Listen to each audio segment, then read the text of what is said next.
And good morning. I'm Dan Rogers. Welcome to another edition of Business Smarts. Thanks to all of you that are joining us this morning on another fine day here as we move into fall in the Okanagan.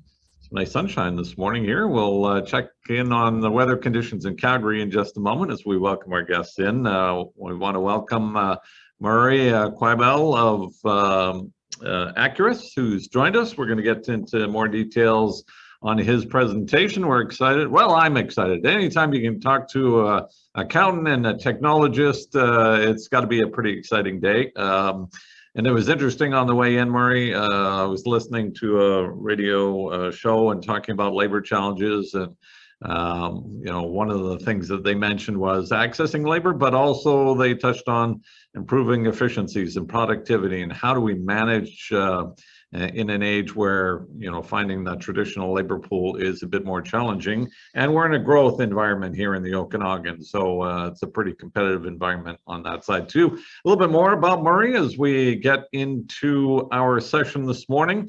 I do want to acknowledge that for the most part, those of us in the Okanagan and in the central Okanagan are gathered on the traditional unceded territory of the Syilx Okanagan people.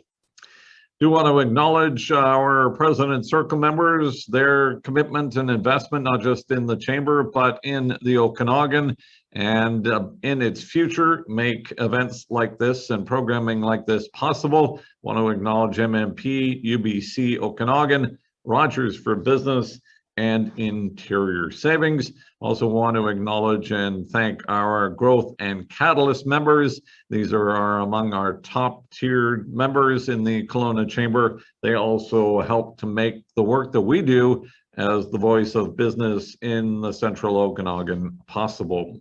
And want to acknowledge Chamber Group Insurance, our longtime partner, TD Benefits.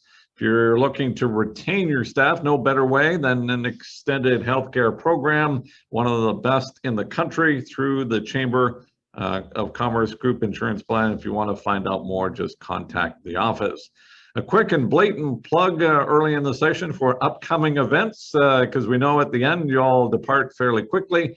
So do want to plug on Thursday, we have a quarterly membership meeting. Excited to have Ingrid Jarrett, the president and CEO of the BC Hotel Association. She'll be giving an update on how things are going in the hospitality sector. Ingrid from the Okanagan, so really pleased to have her as our keynote speaker for our third quarter update for our members. It is open to non-members, but there will be some voting, so only members will be participating in that meeting session. And our next speaker series, we had our first earlier this month at the Coast in almost 18 months. We had a live event in person. Sorry, there are live events, but it was in person.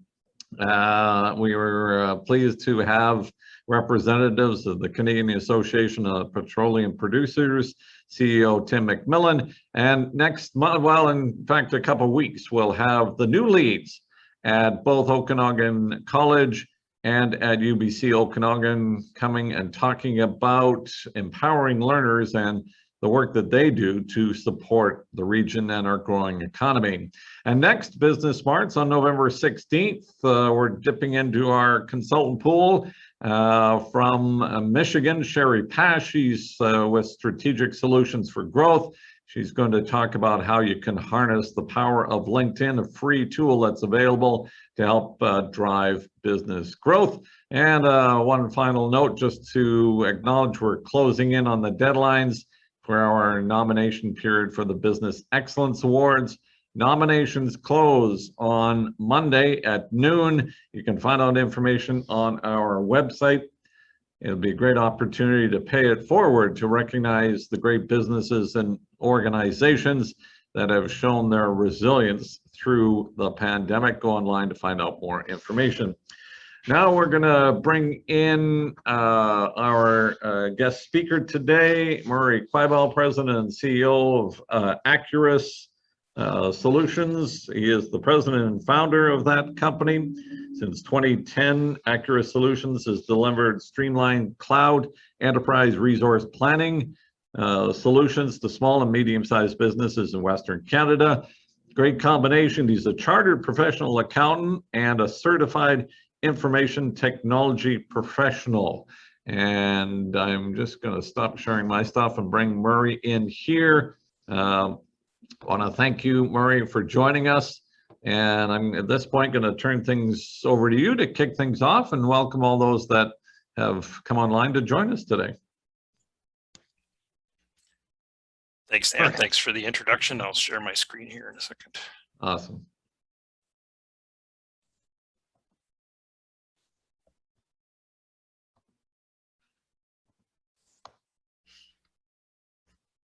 Okay, have you got my screen there then? We're all good. Okay. Well, yeah, thanks a lot again, and thanks for joining us today. So we're going to focus on getting more done with less today. So what I'll do first of all is just walk through a little bit of the agenda for today. What that'll be is a little bit of an introduction to our topic, and with that I'll give a little bit of background to the topic, why we think it's important, a little bit of my frame of reference here, and then as we get into business technology topics, for full disclosure, we are going to get into some technical topics, and I will lead you towards a platform strategy. We'll give you some examples throughout, and I'll give you some case studies and industry solutions that do feature some of our customers. What we're looking for is a little bit of, if you can see yourself or your business in some of those stories. Now, we do have a diverse group here today, so not all of you are going to be relevant to the same industries we're featuring, but through the examples and some tips and tricks, we do expect that you're going to be able to take away a few technical tips and action items from what we go through today. In terms of the agenda, I'm going to speak for about 30 minutes. We'll get into some action items at the end, and then we'll get into a Q&A. With the Q&A, we'll bring in Brenda Mobre, who's on the call here, but we'll bring her in at that time. She's our customer success manager based in Kelowna. I should flag, just for those that have joined us, we'll have an opportunity for questions answered, but anytime if you want to use the chat function or the Q&A, if something comes up that triggers a question and you want to just put it in the Q&A function, feel free to do that at any time or use the chat function. Murray, I'll monitor that and facilitate that process when we get there. And, yeah. And by the way, how are things in Calgary? Good? Well, things in Calgary are fine. I think that what we're known for, and you'll hear me speak towards this, is resiliency. And that's not just in Calgary, it's Western Canada. We're known to have a real can-do spirit, and getting more done with less is really what all of us do every day. And that's, of course, not unique to Calgary. But the business climate, we're agile, we're flexible, we're excited about some of the opportunities we have before us. Excellent. I know Brenda's here in the Okanagan and Kelowna with us. I'll leave the more formal introduction on her for you. Yeah. Thanks, and I'll let you get at it. Thanks. Yeah, and in terms of questions to submit, we do have some. I'll get into that a little bit in terms of the format today. So I'm going to get into and kind of put a bit of a framework around the topic, and then go through some of the goals today. And one of the things that we're going to do is we are going to demonstrate an agile approach here. So as Dan mentioned, if we do have questions that crop up or comments and things like that, we do have quite a bit of material to cover here, and in the spirit of getting more done with less, I'd sure like to wrap up even a little bit before 9:45 if we can, and make sure that we get into your questions. But we are agile, we can react.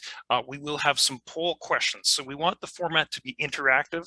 We've got 4 poll questions throughout the presentation, and again, I'm going to be able to adjust some of my content based on some of your answers. And again, that's just demonstrating kind of our agile approach to how we should approach business technology.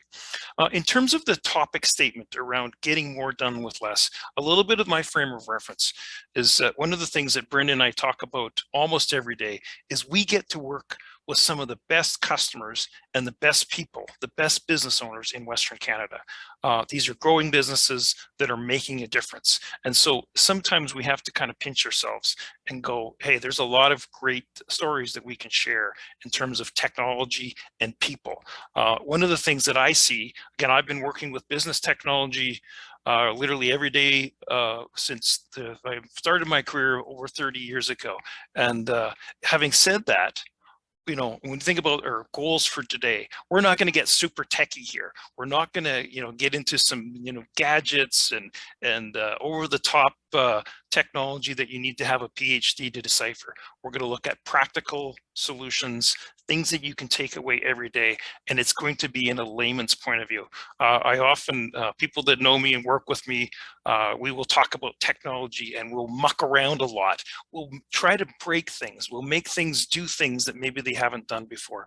One of the things I'm doing, I'm using a laptop that's over 10 years old. That's my everyday laptop. And again, my point is that we're not going to get super technical here, but we are going to talk about practical strategies and figuring out, how do we make sense of some of this technology, and let's sit back and see what we can learn about it. And our goal would be to have a conversation, or for you to leave and have the ability of having a conversation, whether it's with your peers or your people in your office or your friends, a little bit about technology and how it might be able to help drive a little bit more efficiency in your business. Okay, so now it's time for our first poll question. And when we do the poll questions, so yeah, I'm looking for a quick answer, maybe over the next 10 seconds, come up with something that comes to mind. And we're looking for top business technology topics that are relevant for you in your business today. So let that run for a couple of seconds here. Make sure you're paying attention here. That's always a good test of that. And then we'll compile the results. You're submitting them anonymously, so don't be afraid to write down whatever comes to mind here. So go ahead and close that, Lauren, and we'll see what kind of answers we have here.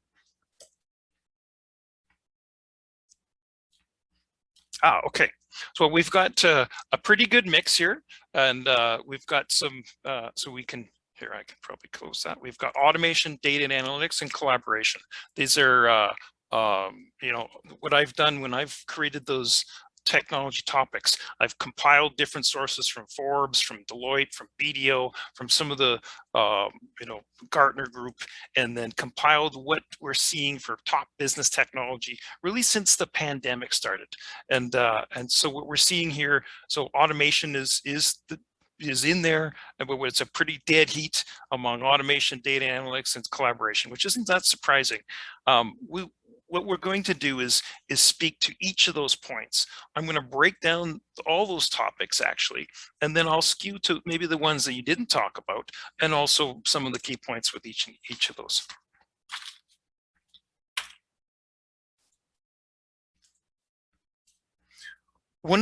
So now we're going to talk a little bit about some trends here. What we've seen, some of the trends that we've experienced really over the last, say, couple of years around the COVID times, and there's a lot of things that have been forced upon us. We've actually been forced upon a rapid digital transformation. It's been there for a while. When we talk about digital transformation, it means that things that may have been typically done manually are being done electronically. So we're using data, we're using electronic systems to change the way that we do business. So some of the things that have happened before our eyes as we've been forced to work remotely, we're using tools like Zoom for meetings.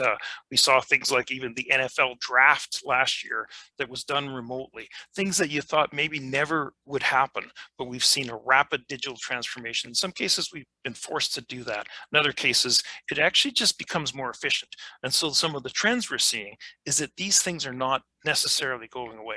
We will continue to do business these ways. Not all of us and not all the time, but that's a strong trend that we're seeing. Resiliency is another. So as companies have pivoted, hopefully coming out of COVID and kind of responding to some of this digital transformation, companies and businesses are being very resilient. We're going, how can we do more with less? How can we use technology to our advantage? How do we compete against competitors that we may not know exist. And so that's the resiliency we're seeing, and letting customers almost dictate how they do business with you, and having that a true kind of customer engagement using technologies. So some of the technologies that I'm going to get into, drill down a little bit more, again, automation, data and analytics, collaboration, and e-commerce. And when I talk about e-commerce, we're going to talk about connected e-commerce. So we're looking to connect all applications to have that true customer experience. A little bit about automation here. So there's a bunch of categories in here. And again, I've nested things like artificial intelligence and machine learning in an automation category. What you'll find, I boiled up the top technology topics into 4 categories. There's no, if you do research, and I've done podcasts and then presentations over the last couple of years on it, and you'll find the top 10, a top 7, a top 5, and it's broad, whether it's Canadian based or international based or Okanagan based. You'll find some of the same things. And this is when I took all that analysis and I looked at what was relevant in the Okanagan and in the rest of Western Canada. These are the things that were consistent across all those types of areas. So for automation, we can break it down into physical automation, whether that's robotics or plant automation. And again, I'm not going to get too detailed into that. For your business, that might include a CNC machine. It might include PLC, programmable logic control devices in the plant. It might include automated warehouses. Again, if you want to see how Amazon runs, just do a quick Google search and you can see how they get packages to your door the next day. There's a lot of plant automation solutions that in your business, you're going to be unique in terms of what's going to be relevant. So we're not going to get too detailed into that here. Some of the things that will be common are business processes throughout. So I'm featuring things like workflow, and what that might mean is that when you're processing a sales order, how can that move efficiency from the order, it might start as a quote, to the order, to shipment, to fulfillment, invoicing, and then we're all throughout the financial transactions. That's an easy workflow. A little bit more complex might be a purchasing workflow that we might automate the approval and then the processing of the receipt of goods and paperwork throughout the organization. Those are examples of workflows, and we can think of lots of different ones, but those are things that we can use systems to automate systems to help you to process that a little bit more efficient. Notifications, again, are another area that it's not just a matter of popping up something on a smartphone or on an email, which that of course we can do a lot of that. But the idea is that how can we use notifications to almost alert customers, or the best example is of an abandoned cart or a shipping notification. With an abandoned cart might be as if you're shopping online and you choose some items and then you leave, and then you might get an email from Costco.ca or some of the sites that are saying, hey, you left some stuff in your cart. Again, it's a reminder, and there's some pretty high stats that suggest that you're going to go and buy that from that e-commerce site rather than maybe checking something else. Just an example of how an automation through a notification can help you make more money and sell more product. Auto-generated data is an area that what we're looking there to do is you can take data that exists in your system, if you have it, and then even correlate it to other systems throughout that you can find on the internet. And what you want to do is create automatic, it might be an opportunity for your salesperson, or create an automatic workflow notification for somebody to do a task. Again, what you're doing there is, instead of almost even having to hire a new salesperson or hire a new admin person, you can use the data and some automated processes to be a little bit more efficient. Some quick examples of artificial intelligence that all relate. Some of the easy ones are, if you're watching Netflix, it'll say, hey, what shows do I need to watch? You don't need to, but it's going to recommend you do, and you probably will. Or if you're shopping on large sites such as Amazon, it'll say these customers have typically bought these things. Now, again, there's some magic in what they've done. They've spent a lot of time and effort doing that. But these are things that you or we can do in our business today. If you leverage a modern kind of a e-commerce platform. These solutions with those abandoned carts and notifications and things like that are built right into that. So those are some quick things that you can do today to behave just like some of the large companies out there. Data and analytics. This is an area that, again, we can do a whole presentation on the importance of this. And there's generally three categories. So the descriptive, that's what's happened. That just might be some real-time reporting and dashboards and things like that. But as we go down the chain here into predictive and prescriptive, ideally, if we can use the data to influence what might happen or to pivot our business or to suggest what customers might want to buy, those are things where we can use the data and the analytics to help us be a lot more efficient.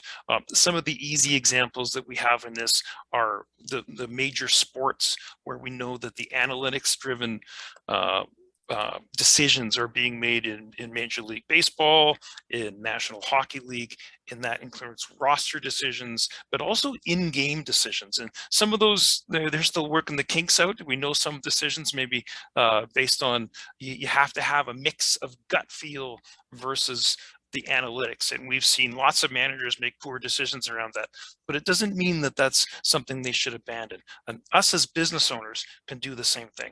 Again, if we've got the data at our fingertips, if we've got real-time data, then we can make purchase decisions. We can have, make decisions as we're entering the purchase order, for example, if we know that our units of measure are wrong or our prices are wrong.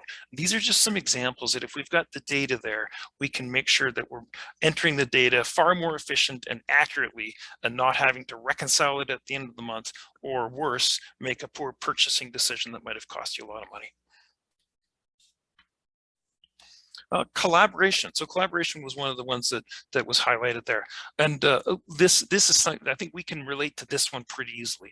What the first point here is around interconnected web applications. What we've seen there is that some businesses that just couldn't physically go into their office, they could still do business if their applications were cloud-based and able to be accessed anywhere, anytime. And that's just a feature of it being, again, web applications. That doesn't matter what device it is or where you are, you can continue to be still productive and still working. And again, that's just some tools are kind of natural collaboration tools. So if you're processing sales orders that end up throughout the system and then the shipper gets a notification, these are just online tools that you can use to foster better collaboration. Other ones like remote communications such as Zoom or office automation solutions, even the remote work environment, that has changed fundamentally in the sense that some businesses are not going to go back to the way that they were before. So what we found is that this doesn't work for everybody. We found that many businesses are actually far more efficient. Just the fact that you don't have to drive somewhere, if you can, do work online, if you've got the resources and the tools to do it, and you can collaborate through texting or through chatting or through video conferencing tools, we've seen that that's been more efficient in many cases. And so therefore, a lot of that won't return. Again, it's not for every business. A lot of the businesses that we do have to have a physical component. But a lot of the admin and the business processes can continue to be done remotely. E-commerce. Now, e-commerce was not indicated as one of the choices there, but I want to highlight some key points here. What we have seen, I've got lots of stats around this, and we did some presentations last year on it, but there's some global sustained growth in e-commerce, and I don't think that's a surprise to anybody. Any of us can relate to personal engagements and purchases that we've all done online. The interesting thing is that it is not just business to consumer, so us as consumers, it's not just that, it's also business to business. And these are in traditional industrial businesses that haven't typically, engaged with customers online. So the key thing here is that buyers' buying patterns have changed, and they've changed rapidly. So again, you have maybe younger buyers, maybe people that are more used to technology, but it's almost from a personal economic or a consumer experience where we just expect that we can research online, we can place an order online, you might pick up in store. But the whole idea is that even if you're evaluating not just shoes, but you might be evaluating pumps and valves for your business, there's a good chance that your buyer is doing that online. What we're seeing is not all companies have pivoted and reacted to that, but the message that I will say is that it's time to do that, because if you're not doing it, there's probably a competitor that you've never heard of that is. And again, that's just a piece of technology. It's the importance of e-commerce and thinking, how can we engage with customers? They want that user experience to be very high. There's a lot that we can do if we get onto a platform. We've got these expanded online marketplaces and connected applications. And what that means is that it's not just a spinning up an e-commerce site, but it's, can we leverage a marketplace such as Amazon or even Best Buy to get our products and services out to a broader audience? There's a lot of things there. I'll get into a little bit more in a bit here, but I think we have another poll question coming up. And I'm just asking, yeah, how much of your business is done online today? I'll let that go for a little bit. And again, I'm looking for a quick answer. Don't be afraid to answer in any fashion, because your answer is anonymous. We'll let that go for a couple of more seconds here.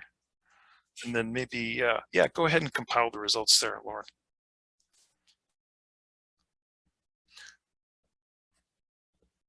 Yeah, interesting.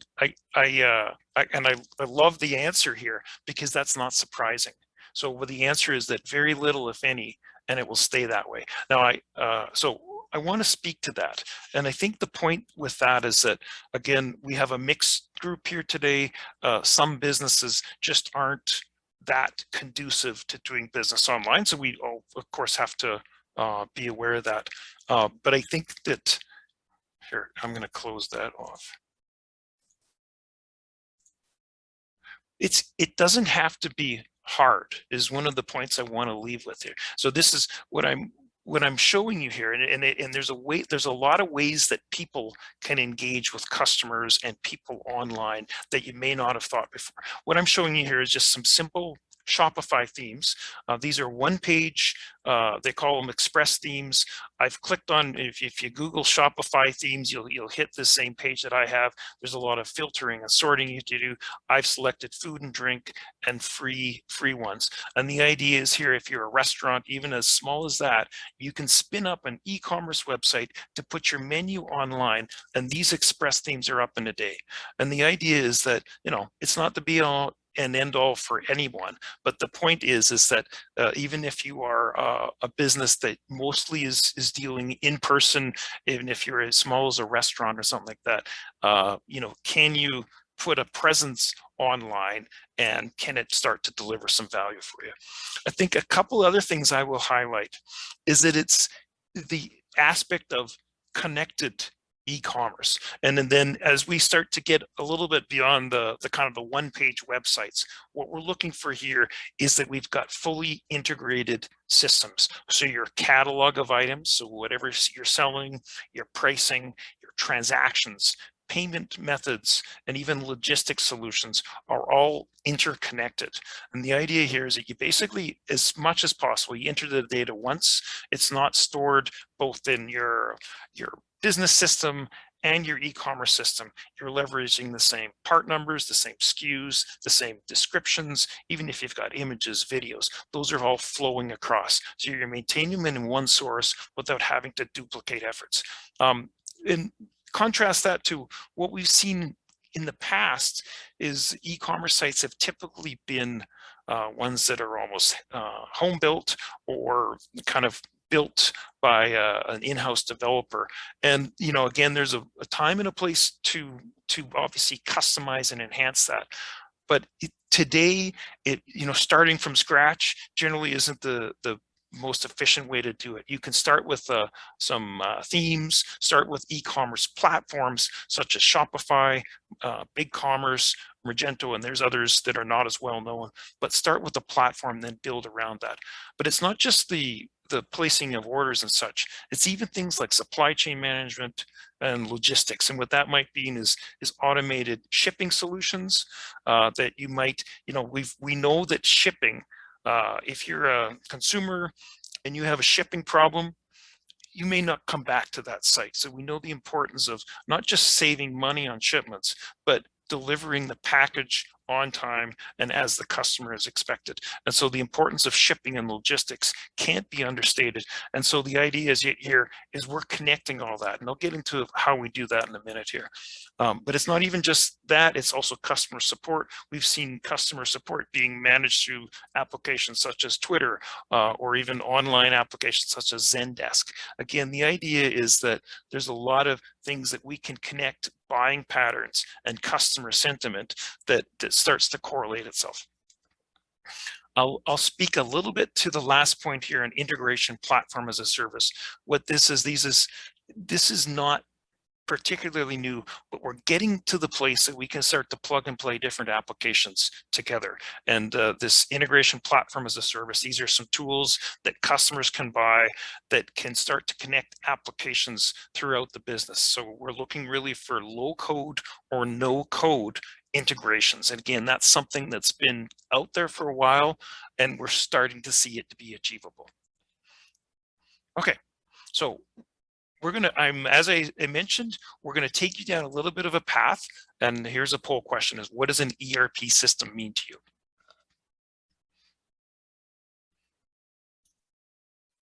Again, answer honestly, answer quickly, and then we'll start to skew towards the results here. You can probably close it off, Lauren, here. We'll get moving. I was expecting someone to emergency response planning. That is really an ERP system, and that's relevant if you're a factory, things like that. But yes, 75% of you have got the answer I'm looking for. It's an enterprise resource planning system. I will speak to people that if you think it doesn't apply to you and why that might be. So I'm going to get into a few of those topics here. So ERP system, it is an enterprise resource planning system, and it's meant to bring, I'm not going to get too much into the definitions here, but it's meant to bring everything together. So it's not just accounting system, it's meant to pull all the data throughout the organization together. Now, whether it's a customer that's entering it through an e-commerce portal, or it's from a warehouse shipment that gets moved in the warehouse. Again, the idea is you're capturing the transactions at source and it's flowing seamlessly throughout the organization. So the idea is that this is not just accounting, it's real-time integrated data and workflow. So I think we have another poll question here. Is QuickBooks an ERP system? And I use QuickBooks as an example because it's one that people, if you're using business software, you've probably heard of QuickBooks. QuickBooks is one of the most popular systems that people use to keep track of stuff. And I've had debates with colleagues and peers often around, is QuickBooks an ERP system? So I'm interested in your feedback. You can go ahead and close it off, Lauren. Well, I'm getting 100% yes. And most of the time I get a little bit of yeses and nos. And I would totally agree. So QuickBooks, yes, of course, it's an ERP system. Now, what we find is that it may not, if you're using QuickBooks or even really any kind of lower end or entry level system like that, if you're using it to its full feature set, yeah, it can provide some level of real-time data. What we typically find is that there are limitations, whether it's in being able to capture some data or maybe capture real-time data. You may also find that there's some growth limitations. But the idea is that oftentimes people push the boundaries of QuickBooks, and really what they actually end up using are spreadsheets. And so QuickBooks might be an after-the-fact accounting system. I'm sorry, I'm picking on QuickBooks, but it's just, the idea is that it might be an after-the-fact system, whereas the actual operations of the business are running in Excel. And that, again, that might be an indication that it's time to maybe look for something different. If you're not able to track real-time data, if it's not facilitating your growth, if you find that your data And this is throughout the organization, we're looking for consistency, timeliness, accuracy, and relevancy and completeness. Those are all the pillars of data. And if you're not getting that, then what you're doing is you're compromising and you're kind of working around the system. I want to get into a little bit about the connected cloud platform. And then what we always talk about is any kind of an ERP system really needs to be, it's not a point in time thing where you drop it in and it's a silver bullet and everything is good. You have to adopt a strategy of continuous improvement. So start in phases, implement it at chunks, manageable chunks, and then kind of go from there in terms of what do we want to do next? And I'll give you some examples of that. I think this is that interconnected cloud platform that I've discussed. And so again, an ERP software is not an application you just install. It's meant to be a platform. And that's the strategy that I mentioned right at the outset that I'm going to take you down the path towards. And when we think about, ERP should be at the core. So you're capturing all the transactions. But what we're looking for is integration with actual operational data and what people are doing. So across here, there's different things that can connect here. On the up the top left, we've got things like Power BI that are tools that connect for advanced analytics and things like that. But kind of off to the bottom left, we've got tools like Shopify and BigCommerce. We've got marketing tools such as HubSpot. I think the one on the far right that I'll highlight are things like Docusign. So the idea is that we have a customer that wanted to do electronic signatures captured on a mobile device in a truck. Well, the traditional solution for that is you develop something, it's rendered on that device, and it's a custom application. Well, today, we've got many solutions that are built purposely for that, and all you need to do is you have to sign up for a subscription. There are some hooks you enable, and boom, you have a tool that somebody probably has already used and they're familiar with, such as Docusign, that allows you to take a sales order, render it electronically, pass it on to a tablet to your customer and sign the receipt of it. Things like that. Again, this is just a function of having a connected cloud platform on a modern set of tools, and allows you to do things far more efficiently than if you had a bunch of different standalone pieces come throughout the organization. So we've got about 5 minutes left here, and I'm going to just feature some specific industry solutions and case studies, and then I'm going to wrap up again with a few action items and things like that. And I've highlighted a few examples as we go here, as you know, but these will take things into a little bit deeper here. So this is a couple of examples. We've got most of our, or many of our customers are distributors, and they cover a retail environment as well as e-commerce or phone-in orders. In this example here, the company had an online web store, but industry-specific disconnected ERP system with actually multiple different standalone implementations. So you couldn't determine how much inventory you had in stock. So just by kind of getting a connected real-time ERP system, all of a sudden, you have real-time inventory. They've upgraded their e-commerce system. So in this customer example, they actually started with a kind of a simple big commerce system. And that's one of the kind of e-commerce platforms. They went through a bit of a path. They actually started to go down a Magento path, realized that was a little bit too complex and costly. And then they went to Shopify and realized so Shopify is a Canadian company. They're based in Ottawa. It's one of the top e-commerce companies in the world. It's a really nice Canadian story, but the Shopify site allowed them to get up and running quickly, and now they've rolled out multiple sites with that. So it's a modern e-commerce system. They've got now they've also implemented replenishment and detailed analytics.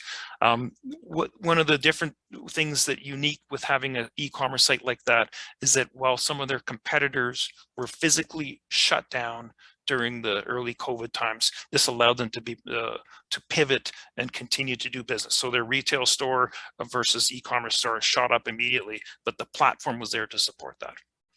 Some of the future things we're looking here, so they're actually looking at updating their point of sale. So right now it's a connected application, and they're actually looking at Shopify point of sale.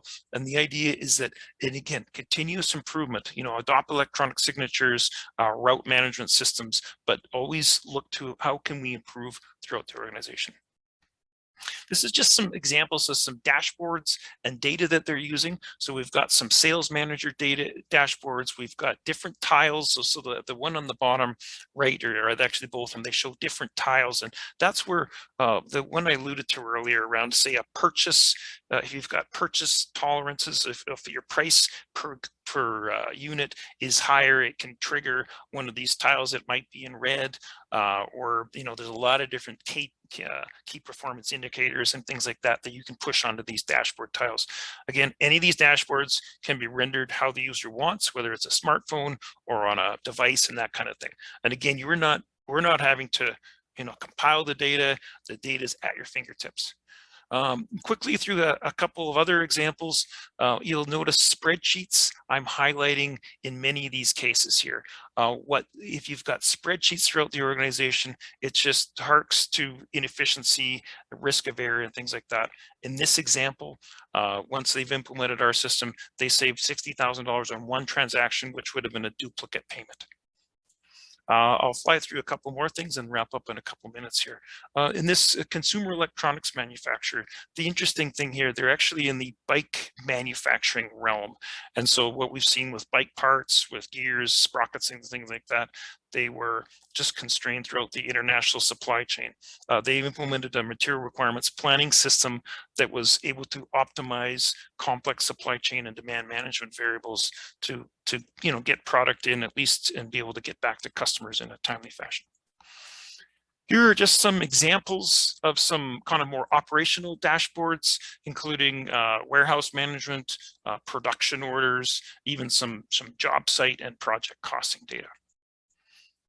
So in summary, I'm going to go, there's a lot of things that we can drill into a little bit more detail, but we're looking for a practical approach here. If you start to gravitate to shiny objects, I love that, that's okay, but take a practical approach, look at a cost benefit approach. This stuff should make you money, or it should make you more efficient. If it doesn't, ask some more questions.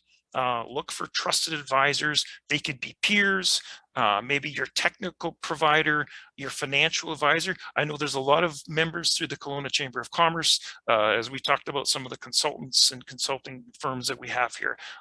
If there's ones that you're using already, ask them about it. Ask them about financing options. Look at industry associations. Ask some questions. That's the main thing. The main thing, look for spreadsheets in your organization. If there's a lack of them that people are using to keep track of data, that's probably a time that you should maybe look at something a little bit different. Just some quick, if you go, oh, I want to do this, what do I do next? Here's some quick do's and don'ts. Business requirements are important.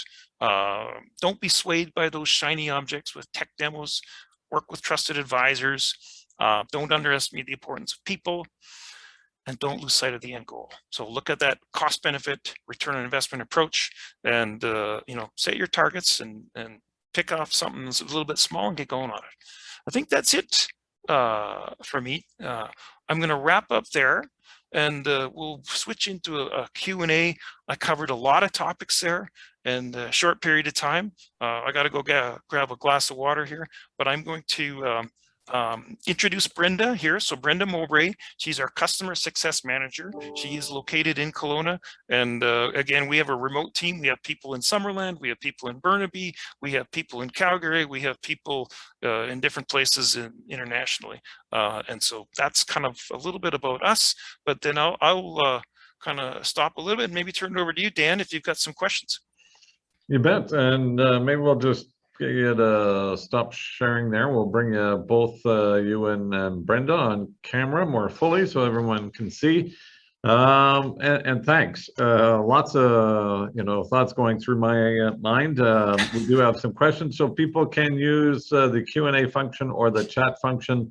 And thanks, Robert, for the question. Murray, please comment on developing and maintaining specific skills in-house, and he's thinking particularly about platforms as Tableau and others. So if you could answer that one.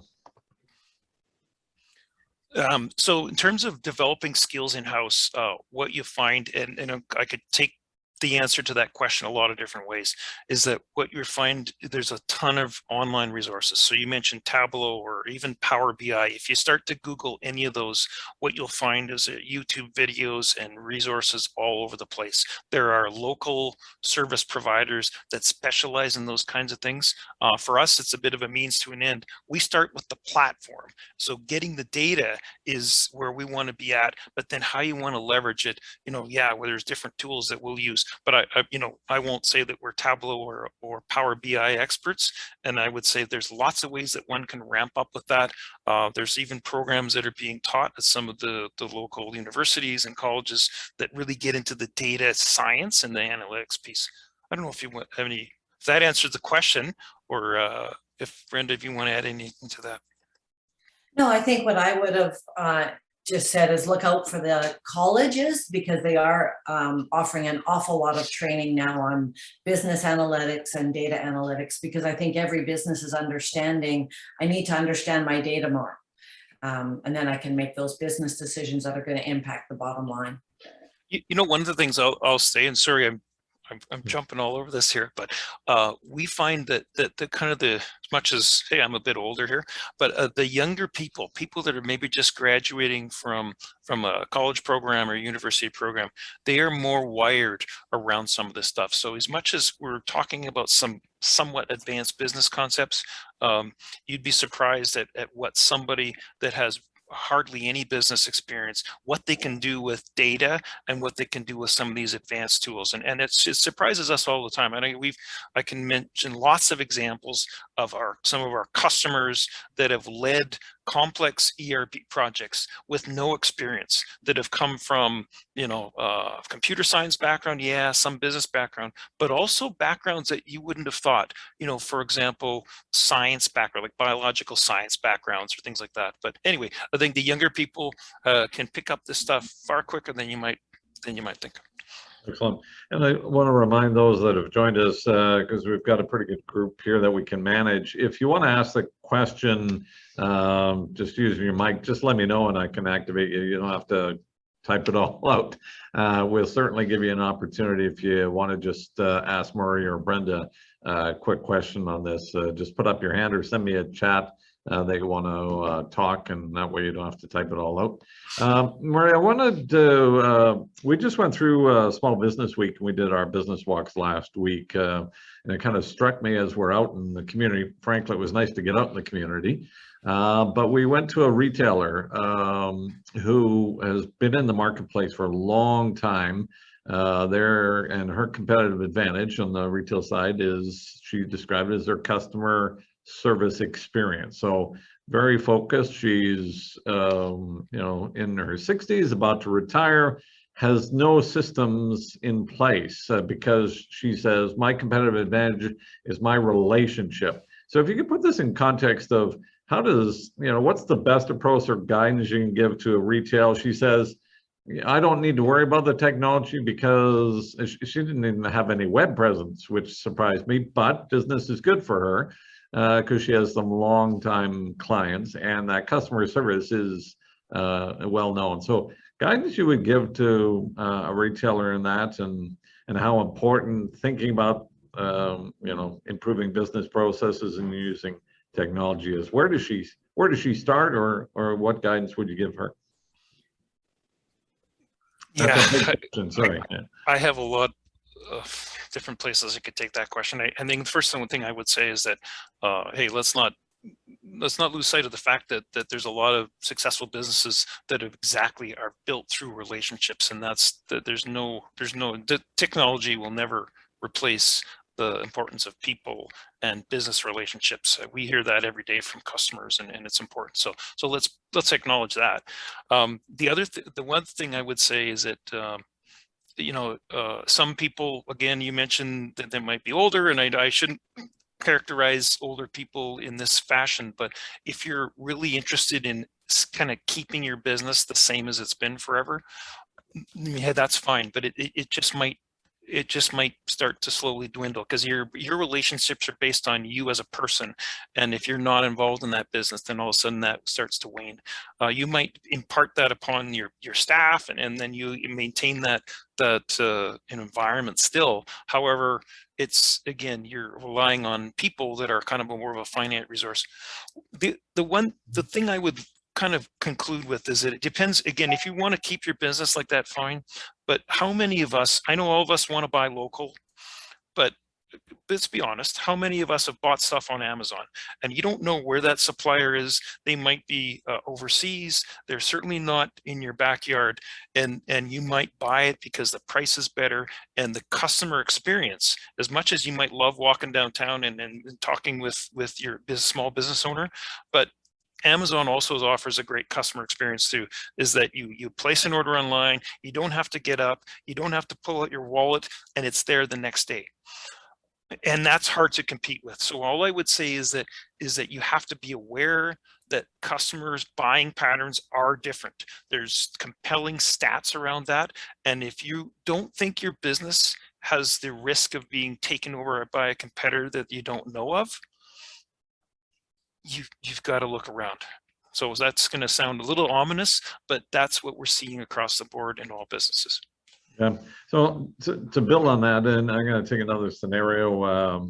You know, what we've seen, the impact of the pandemic, it's accelerated, I think, people leaving the business world. I mean, especially the last bit of baby boomers, right? So consolidation, because one of the ways you respond to become more competitive is you take advantage of economies of scale. And so even on the restaurant side, it's been fascinating. Not all restaurants are created equal. There are some large chains that have done fairly well because of the economies of scale. They have systems in place. Tough for a small business, locally owned and operated. Tell me a little bit about Aqurus and your client base. How do you help? What's the first step in helping a small business like that says, you know, I'm exhausted, I just have a tough time keeping up. You know, I'm just running a restaurant out of, you know, a small space. Can I use some of these business process improvement tactics for my business, and maybe, you know, where you guys would come in that? Yeah. Oh, yeah.